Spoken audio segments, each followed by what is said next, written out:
The CLMVT Bankers Leadership Program was first held in November 2017, jointly organized by the Bank of Thailand and the Thai Bankers Association. The program serves as a platform for high-potential executives from banks and financial regulators in Cambodia, Laos PDR, Myanmar, Vietnam, and Thailand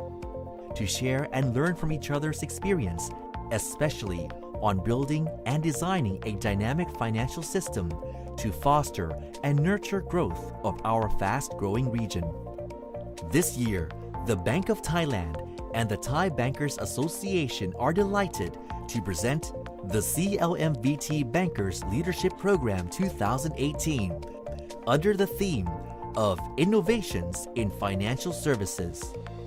Various types of tailor-made training modules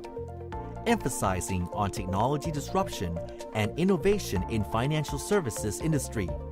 will be put together, which hopefully meet the aspirations of our region for a solution to prepare our financial system for the 21st century. With a specially developed structure and learning roadmap,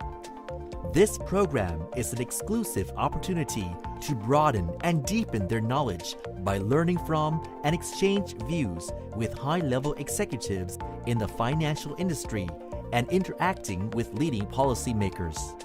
We believe that a stronger network of visionary leaders groomed under this program will go a long way in helping our financial industry navigate through the headwinds and challenges ahead to serve the people of our sub-region.